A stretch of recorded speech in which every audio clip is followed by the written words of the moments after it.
కల్వకుంట్ల చంద్రశేఖరరావు ముఖ్యమంత్రిగా మనకు ఏకాన ఇచ్చింది లేదు, ఈ ప్రాంతాన్ని అభివృద్ధి చేసింది లేదు.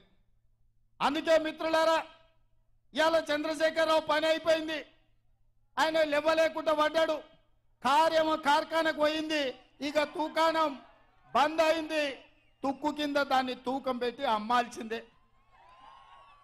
ఇవాళ గజ్వేల్ ఫామ్ హౌస్ ముందర ఒక పిల్లగాడు తిరుగుతున్నాడు, నేను చూసిన. వాడు ఒకటే స్లోగన్ ఎత్తుకున్నాడు, పాత సామాన్లు కొంటాం, పాత సామాన్లు కొంటామని. నేను ఎవరినో పంపించి అడిగిన, ఏంద్రవాడ అనే తిరుగుతుండంటే, కారు షెడ్డుకు పోయింది కదా, ఖరాబ్ అయింది కదా, ఇక తూకం కింద పాత సామాన్ల కింద ఆ కారు కొనుక్కుంటే ఆ గిల్లల పయ్యలు పిల్లలు ఆడుకోనికి వనుకొస్తాయని అంటున్నాడు. అందుకే ఇవాళ కేసీఆర్ నౌకరి పోయి నడుము ఇరిగి పార్టీ ఓడి ఏం చెప్పాలో తెలియక పిట్టల ద్వారా ఇంట్లో కూర్చొని పిలిపించుకొని భజన సంఘం ముందల ఇవాళ కాంగ్రెస్ పార్టీ అయిపోయింది అంటుండు. ఎట్లా అయిపోతుంది బిడ్డ? అది ఏమన్నా ఫుల్ బాటిల్ ఆ పొయ్యంగానే 12 పెగ్గులు పోగానే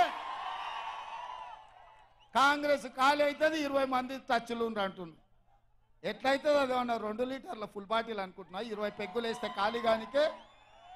ఈడ కాపలా ఉన్నదేవాడు బిడ్డ, ఎవడో తెలుసా? ఈడ వస్తావా? రా బిడ్డ, టచ్ చేసి చూడు. హైటెన్షన్ వైరికిన కాకి తగులితే ఎట్లయితుందో, కాంగ్రెస్ మీద చెయ్యి పెడితే మాడి మసైపోతావు బిడ్డ. నీ తాతలు ముత్తాతలు గుర్తు రావాలి కాంగ్రెస్ అనుకుంటున్నావేమో. నేను జైపాల్ రెడ్డి జానారెడ్డిని కాదు బిడ్డ, మర్యాదగా ఉండనికే బట్టలు ఇప్పదించి రోడ్డు మీద ఉరికించి కొట్టిస్తా బిడ్డ మా కాంగ్రెస్ పార్టీ కార్యకర్తలతోటి.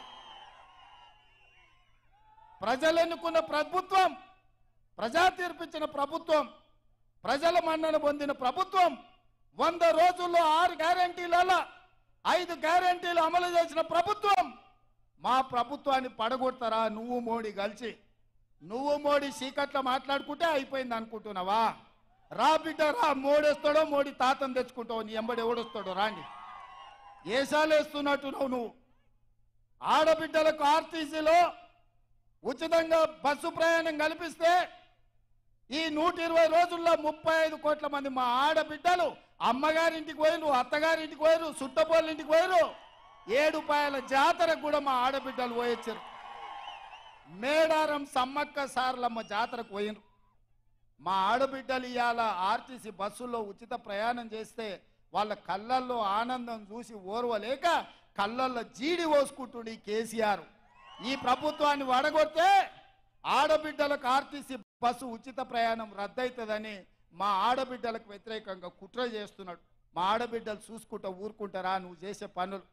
అదేవిధంగా దవాఖానకు పోతే బిల్లులు కట్టలేక ఆస్తులమ్మి ఆలి మీద ఉన్న తాళి కూడా తెగ నమ్ముకునే పరిస్థితి ఉండి రాజీవ్ ఆరోగ్యశ్రీని దెబ్బతీస్తే ఇందిరమ్మ రాజ్యం వచ్చినప్పుడే ప్రజాపాలనలో 10 లక్షల రూపాయలు పేదవాడి వైద్యానికి ఉచితంగా అందించి ఇవాళ పేదల్ని కాపాడుకొని హక్కున పెట్టి చూసుకుంటున్న ప్రజాపాలన ఇవాళ అంతం కావాలని కుట్ర చేస్తే ఈ పేదలకు వైద్యం అందించేటోడెవడు? పేదల ఆరోగ్యానికి 10 లక్షల రూపాయలు ఇచ్చేటోడెవడు? వైద్య ఆరోగ్య శాఖ మంత్రిగా మా పెద్దలు దామోదర రాజ నరసింహ